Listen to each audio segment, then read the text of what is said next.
Okay guys, welcome to the Golem video. We're finally doing the Golem video. Alright, Golem is an airship commander, the most powerful commander in the game. He has an ability called Crush. I mean, it's aptly named. It's a 40% guaranteed hit skill, and it increases twice its level, the percentage. So it's a 40% chance at level 15 to increase his base attack by 30%. This is different than most all other attack skills. This is the base raw stat, so he hits harder than everyone else in the game. His first skill is another attack increase, Relentless Bombardment, 20%. Not too big of a deal, but once again, further pushing that agenda of he's all attack. He's your glass cannon airship commander. Now, airships don't hit harder than infantry and walker troops. They have more HP and defense, but Golem kind of makes up for that, and of course airship survivability is superior because of those HP, defense, and higher unit per troop slots. Anyway, okay, so getting on to Golem.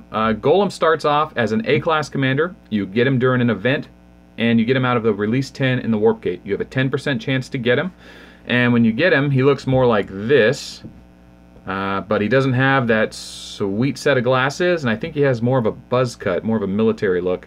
Once you get him to S-Class, he gets to look like this, and it takes about 200 to 300k gold, depending on your luck. And then eventually you get an event where you can switch his skin over to the Frankenstein skin. Once he's S-Class, though, it covers his Frankenstein head, so you can't tell he's Frankenstein. Anyway, okay, he has the Airship Awakening skill. It's the softest hitting Awakening in all of the game, but it hits all the slots, so that kind of makes up for it. And because people build this guy as a glass cannon, with just troops in slot 1, as a defender or an attacker, he's incredibly powerful. And that's why the most powerful player in the game uses him instead of Rogers. Because in a fair fight, Rogers does beat Golem, but no one has a Rogers big enough to contest Vera's Golem. So Golem is more versatile as an attacker and a defender. And the reason simply is that Rogers has an ability, even if you put Golem's gear on him, he has an ability called Tyrant Cometh. And if this procs, then your troops don't trigger. That means if you're trying to one-slot bust somebody and this procs, then your troops just sit there until your opponents, every single one of them attacks, and then you get to go. And by that time, you're probably already dead because their slots 2 and 3 are just shooting right through you.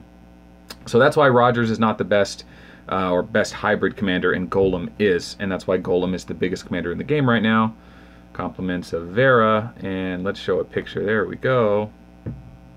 There we go. There he is. That's a picture from yesterday. So he has a 850k Golem with tier 11, and when he does that formation right there, it is incredibly hard to stop him. So, and when he puts all 3 or 4 in a row there, he's basically unbreakable right now, as his opponents last night found out. So, okay, back into the game. Further going into his skills, we're going to put Crush on display here. The raw ability, the raw damage in this fight against a 12 monster in pure attack gear is going to hit for 2.46 million. And then, of course, they get their guaranteed hit skill. Watch out for that. And then here comes the Crush. That increases our damage. Gemini gets another guaranteed hit, but we just get a second strike out of it. Okay, there it is. 4.23 for the Crush damage. So we went from 2.46 up to 4.23. That is a 80% increase in damage. So after you factor in the hull and the gear and the research and all that, it's almost double damage. And that's on a very low Crush skill. Most people have that to level 50 or 60 if they're maining a Golem. I don't. Golem is my farming commander for now, and I may main him later, but I'm just keeping him because it was a lot of work to get him there. So going back to Golem here, when it comes to gems and gear, you can build him defensively, but realistically, if you're going into a fight and you're the bigger Golem and you're the bigger commander, you're better off just going glass cannon build and just destroying your opponent and then letting him kill you if you don't kill him, right? Let him hit your second slot and then just march again. But if you want to go defensive items, you can. However, this is the way people mostly build them. If you go Thunder, which is affordable, that's a pure damage item. You can go Apocalyptor weapon, but it lacks on crit damage and it doesn't have as high attack as Thunder does. Or you can go for the Skywalker, which is a mix of attack, accuracy, and crit damage.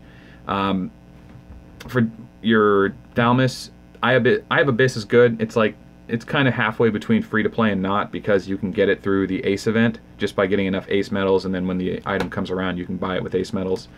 So that's good. It has accuracy and crit damage, and it doesn't really have a lot of penalty. Yeah, you get the HP penalty, but that's not bad compared to most Thaluses.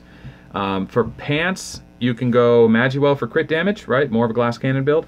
But the Voltar pants, they're okay. They give you accuracy. I don't think accuracy is a real problem now with the double gem set and your crush ability. Or you can go with the Nixaw pants or dodge pants, but I really don't recommend going dodge on airships. I mean, dodge versus on airships is really only useful if you're going against somebody that's just way under you that you were going to destroy anyway. So build Golem the way he's meant to be played. You know, put a Creator on him or a Black Knight if you have a tier suppression build.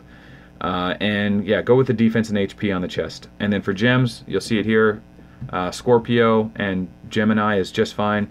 If you have tier 9 or above, you can use Leo because airships trigger the Walker's skills on Leo, which hits better than Gemini in my opinion.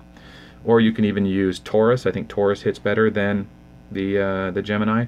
But Gemini is an affordable gem. Everyone gets them. They're really common in Oracle events, so you know you can always get them that way. But whatever you have is what you got to start, and you don't have to be too fancy early on once you get going with him. But that is the Stone Golem. That is the best commander in the game, and yeah. Until someone has a Rogers big enough to challenge Vera, that's the biggest commander till probably Season 4. So, there he is. Next time he comes around the Warp Gate, don't forget to take a chance and try to get him. So, you'll definitely not regret it, even if you use him as a farming commander.